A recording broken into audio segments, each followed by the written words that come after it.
پیران پیر شیخ عبد القادر جیلانی رحمت اللہ علیہ رات کو باہر نکلے، دیکھا ایک نوجوان بھاگ رہا ہے، پکڑ لیا نوجوان کو، ارے نوجوان تو کدھر جا رہا ہے؟ وہ نوجوان کہنے لگا میں تو چوری کرنے کے لیے گیا تھا، لیکن مجھے گھر کے اندر سامان نہیں ملا، چوری کرنے کا کوئی ذریعہ نہیں ملا، میں اس ڈر سے چھپ کے بھاگ رہا ہوں کہ مجھے کوئی دیکھ نہ لے۔ پیران پیر شیخ عبد القادر جیلانی رحمت اللہ علیہ نے نوجوان کو پکڑ لیا، نوجوان سے فرمایا اگر تو نے چوری کی اور چوری سے تیرے گھر کا نظام چلا، لیکن میں تجھے ایک ایسا در بتلاتا ہوں، ایک ایسا گھر بتلاتا ہوں کہ جہاں پر تجھے مال بھی ملے گا اور سکون بھی ملے گا۔ اب وہ نوجوان پریشان ہو گیا، نوجوان کہنے لگا یہ کیسا در ہے، یہ کیسا گھر ہے جہاں پر مال بھی ہے، جہاں پر سکون بھی ہے؟ لیکن اللہ والے کبھی جھوٹ نہیں بولا کرتے، ایمان والے کبھی جھوٹ نہیں بولا کرتے، ایمان والے کبھی کاروبار کے اندر ڈنڈی نہیں مارا کرتے، ایمان والے کبھی پڑوسی کو تنگ نہیں کیا کرتے، ایمان والے کبھی اپنے مسلمان بھائی کی غیبت نہیں کیا کرتے۔ پیران پیر شیخ عبد القادر جیلانی فرمانے لگے میں آج تجھے ایک ایسا گھر بتلاتا ہوں جس گھر کے اندر تجھے مال بھی ملے گا، سکون بھی ملے گا۔ اس نوجوان کو پکڑ کر اپنے گھر میں لے گئے اور اس نوجوان سے کہا ہے نوجوان پہلے وضو کرو، اس لیے کہ اس گھر کے اندر جانے سے پہلے پاک ہونا شرط ہے، جب تم پاکیزہ ہوگے اس گھر کے اندر جاؤ گے تمہیں مال بھی ملے گا، اس گھر کے اندر سکون بھی ملے گا۔ اس نوجوان نے وضو کیا، وہ سوچنے لگا پتہ نہیں یہ بزرگ مجھے کس خزانے کا پتہ بتلانے لگے ہیں، پتہ نہیں یہ بزرگ مجھے کس جگہ پر لے کے جا رہے ہیں۔ پیران پیر شیخ عبد القادر جیلانی نے اس نوجوان سے کہا نوجوان پہلے وضو تو کرو۔ اس نوجوان نے وضو کیا، وضو کر کے مصلی بچھایا اور اللہ کے سامنے گڑ گڑانے لگے اے اللہ یہ تیرا بندہ، تیرے حبیب کا امتی، یہ وہ امتی ہے جو چور بن گیا ہے، جسے اپنی چوری کے اوپر یہ عقیدہ بن گیا کہ اگر میں چوری کروں گا میرے گھر کا نظام چلے گا، اگر میں چوری کروں گا میرے حالات ٹھیک ہو جائیں گے۔ اے اللہ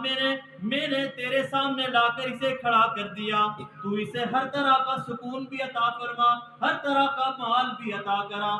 شیخ عبد القادر جیلانی زاروں کی تار رو رہے ہیں، وہ نوجوان مصلی پر کھڑا ہو گیا، اللہ کے سامنے کھڑا ہو کر گڑ گڑانے لگا۔ شیخ عبد القادر جیلانی زاروں کی تار رو رہے ہیں، اس نوجوان کے لیے دعا کر رہے ہیں اے اللہ اس کے دل کی دنیا کو بدلنے والا تو ہے، اسے راہ ہدایت پر لانے والا تو ہے۔ چنانچہ فرمایا جب شیخ عبد القادر جیلانی نے اپنی دعا کو ختم کیا، اس نوجوان کو دیکھا کہ وہ نوجوان سجدے کی حالت کے اندر ہے، سجدے کی حالت میں زاروں کی تار رو رہا ہے، گڑ گڑا رہا ہے اور سجدے کی حالت سے اٹھ کر وہ کہنے لگا اے اللہ والے آپ پہلے کدھر تھے؟ آپ نے اس در کا پتہ پہلے کیوں نہیں بتلایا؟ آپ نے مجھے پہلے کیوں نہیں بتایا؟ اس در کے اندر سکون بھی ہے، اس در کے اندر مال بھی ہے، اس در کے اندر دنیا بھی ہے، اس در کے اندر آخرت بھی ہے۔ وہ شیخ عبد القادر جیلانی رحمت اللہ علیہ فرمانے لگے یہ وہ در ہے کہ حضرت آدم علیہ السلام سے لے کر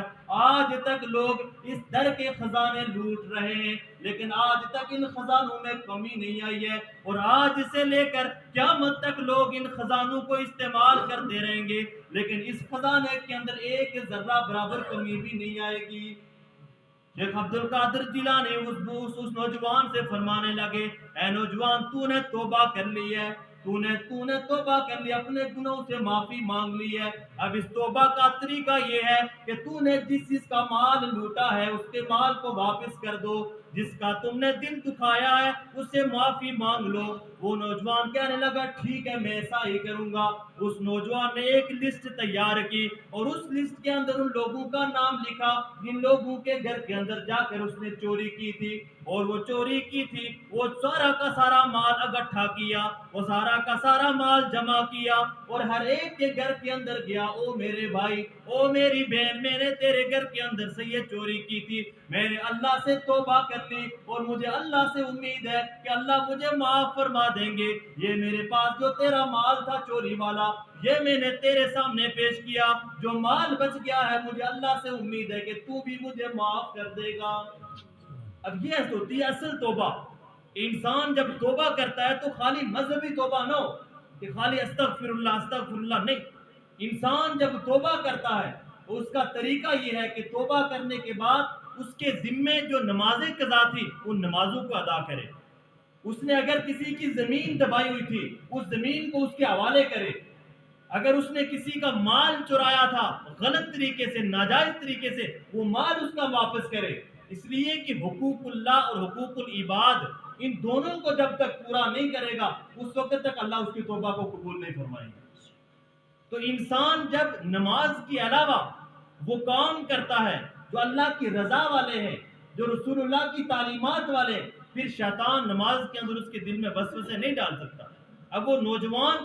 جب اللہ کے سامنے اس نے توبہ کی تو وہ شیطان اس کا وار نہیں چل سکا اس کا دھاؤ نہیں چل سکا. اس نے اللہ سے توبہ کی اور اللہ تعالیٰ نے اس نوجوان کے سارے گناہوں کو معاف فرما دیا. یہ اللہ تعالیٰ جب انسان کی توبہ کو قبول فرماتے اور اسے یہ اعزاز عطا کرتے. اب اللہ کے نبی صحابہ کے درمیان بیٹھے. اللہ کے نبی نے فرمایا کہ اللہ رب العزت نے جتنے بھی لوگوں کو پیدا کیا ہر انسان دوسرے سے مختلف ہے. کوئی غریب ہے کوئی امیر ہے کوئی گورا ہے کوئی کالا ہے کوئی اجمی ہے کوئی عربی ہے. تو اللہ کے نبی نے فرمایا ایک وہ شخص کہ جو جنگل میں مسلح لے کر گیا اور اس نے عبادت شروع کر دی اور ایک وہ شخص کہ جو لوگوں کے اندر رہتا ہے لوگوں کی کڑوی کسیلی باتیں بھی سہتا ہے اس کے باوجود کسی کا حق نہیں مارتا اس کے باوجود کسی کا دل نہیں دکھاتا اس کے باوجود پڑوسی کا راستہ تنگ نہیں کرتا اس کے باوجود اپنی بہنوں کو اپنی بیٹیوں کو وراثت میں حق دیتا ہے. لوگ اسے برا بھلا کہتے ہیں لیکن اللہ کے نبی نے فرمایا کہ یہ جو شخص ہے کہ جو لوگوں کے اندر رہ کر اللہ کی عبادت کرتا ہے یہ اس شخص سے افضل ترین ہے کہ جو جنگل میں مسلح بٹھا کر اللہ کی عبادت کرتا ہے. اس لیے کہ یہ شخص حقوق العباد کو پورا کر رہا ہے اور حقوق العباد کا جو معاملہ ہے وہ حقوق اللہ سے زیادہ سخت ہے کہ جب تک انسان بندوں کے حقوق ادا نہیں کرے گا اور اس وقت تک جب بندوں سے معافی نہیں کرے گا معافی تلافی کا معاملہ نہیں کرے گا اس وقت تک اللہ کی ذات بھی اسے معاف نہیں کرے گی معاف نہیں